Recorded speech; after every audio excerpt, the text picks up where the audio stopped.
¿Qué onda, chivermanos, chivermanas? ¿Cómo están? Qué gusto saludarlos, Villavilla. Por acá, día importante para el fútbol mexicano porque se realizó la asamblea de dueños y se tornó especial desde el momento en el que se hace en el Centro de Alto Rendimiento, en el CAR, acá en la Ciudad de México, y no como normalmente se utilizan las instalaciones de la Federación allá en Toluca. En esta ocasión fue en el CAR porque querían enseñarle a los dueños de los equipos y a los presidentes las instalaciones de cómo quedó la remodelación del Centro de Alto Rendimiento con miras a la Copa del Mundo del 2026, instalaciones que son utilizadas no solamente por la selección mayor varonil, también las utiliza la selección femenil, las selecciones juveniles, en fin, toda la estructura de selecciones nacionales que trabaja en el Centro de Alto Rendimiento. Hubo remodelaciones importantes y aprovecharon para presentárselas a los dueños y entonces ahí realizar la junta de dueños. De hecho, observamos en la fotografía a Mauri Vergara, el presidente y dueño de las Chivas Rayadas del Guadalajara, ahí junto a Alejandra de la Vega, que es la presidenta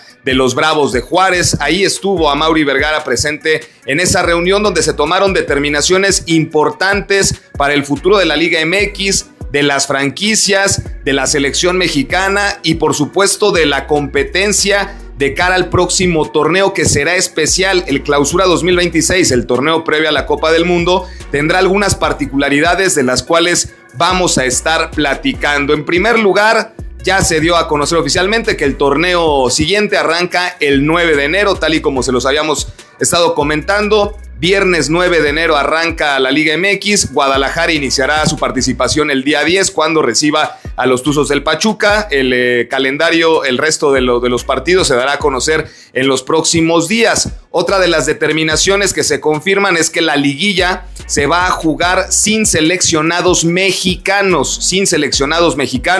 porque Javier El Vasco Aguirre le solicitó a los dueños en pláticas que sostuvo con semanas de anterioridad que le dieran el respaldo para soltar a sus mejores jugadores, a los jugadores seleccionados, de tal manera que no pudieran estar en la liguilla, pero esto con el objetivo de que la selección tuviera una mejor preparación de cara a la Copa del Mundo. Y esto tiene que ver con una de las decisiones que se toma en esta asamblea de dueños y que es en relación al número de jugadores extranjeros o no formados en México que pueden participar en la liguilla del fútbol mexicano. En el torneo regular sabemos que los clubes tienen derecho a tener 9 jugadores no formados en México inscritos en el plantel. De esos 9, solamente 7 pueden estar al mismo tiempo en la cancha. Esto se va a mantener durante la fase regular del próximo torneo. Sin embargo, como medida de compensación para los clubes que están dispuestos a ceder a sus jugadores,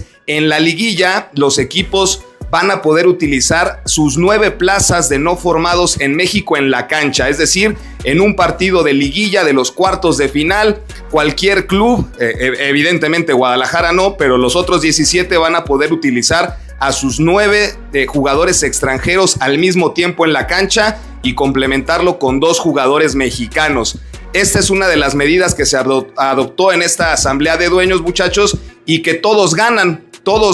menos el Guadalajara, porque obviamente Chivas, al no utilizar jugadores extranjeros, pues tendrá que jugársela evidentemente con el plantel de mexicanos que tiene, independientemente de cuántos futbolistas ceda a la selección mexicana. Por lo que hemos visto en las últimas convocatorias, bueno, parece que el Tala Rangel y el Piojo Alvarado tienen ese lugar adelantado en la lista para la Copa del Mundo, sujeto a, por supuesto, a la participación que tengan con Chivas en el torneo, a que les vaya bien y que todo marche conforme se ha visto. Tala Rangel y el Piojo Alvarado, pero hay otros elementos como Luis Romo, que ha sido considerado en algún momento, Armando La Hormiga González, u otros elementos que pudieran treparse al barco mundialista teniendo una buena participación en este semestre. La cuestión acá es que en la liguilla los equipos,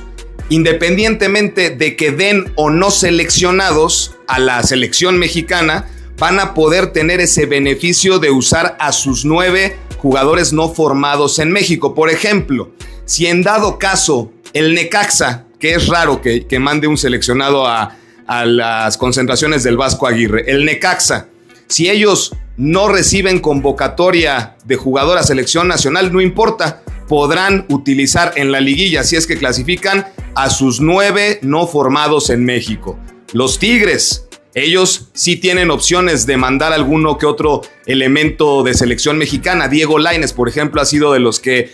ha estado con mayor frecuencia en los llamados del combinado nacional. Pero Tigres, en el caso a lo mejor de que no tenga ningún convocado, va a poder utilizar en la liguilla a sus 9 no formados en México. Entonces, esta es una medida en la que todos ganan, los 17 equipos, sin importar si mandan o no seleccionados. Ellos, los 17, ganan, pero a Guadalajara, ¿cómo se le compensa los seleccionados que va a ceder, verdad? Pues no hay manera. Chivas juega con puros mexicanos y con esa base de mexicanos se la tendrá que jugar así de 1, 2, 3, 4, 5 los que requiera Javier el Vasco Aguirre para la concentración previa a la Copa del Mundo. Así está el panorama con esa decisión que se adoptó en esta asamblea de dueños. Otro de los puntos que también, por supuesto, llamaron la atención en esta junta de dueños fue que se anunció, el comisionado de la federación anunció que el Mazatlán está en un proceso de venta, que Emilio Escalante, el propietario del Atlante, es el que está en esta negociación para adquirir el certificado de afiliación del Mazatlán, y entonces el próximo torneo sería el último torneo del conjunto mazatleco en la primera división, de tal manera que la visita del Guadalajara a Mazatlán de clausura 2026 pues sería la última, por lo menos en el futuro inmediato, que tendría el rebaño sagrado a la Perla del Pacífico.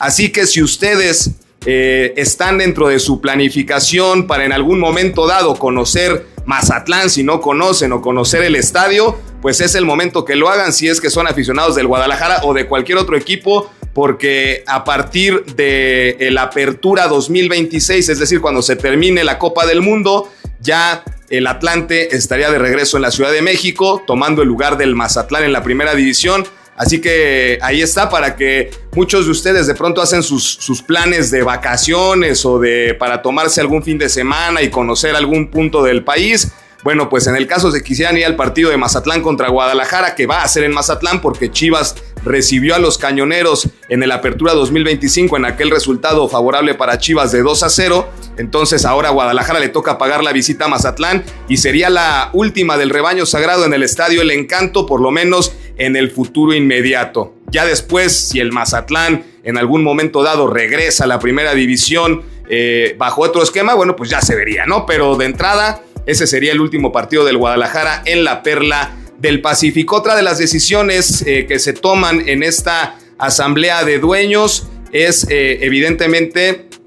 el hecho de que la selección mexicana tendrá partidos de preparación. Se anunciaron los 8 partidos previos a la Copa del Mundo de preparación y destaca el caso de 3 compromisos que no son de fecha FIFA, es decir, que no son partidos en ventana oficial en donde los clubes extranjeros o donde militan jugadores mexicanos en el extranjero, ellos no están obligados a ceder a sus jugadores, pero el compromiso de los dueños con Javier Aguirre y con la selección mexicana es que van a ceder a sus jugadores para estos partidos de enero y febrero, que todo apunta serán contra Bolivia, contra Panamá y también contra la selección de Islandia. Falta por confirmar que se den esos partidos, pero todo está encaminado a que eso pase, y esto evidentemente pues involucra que los cuerpos técnicos y que los jugadores de la Liga MX tengan que ir con la selección mexicana y por ahí se puedan perder alguna de las jornadas por atender ese compromiso de selección mexicana, porque va a estar muy apretado el calendario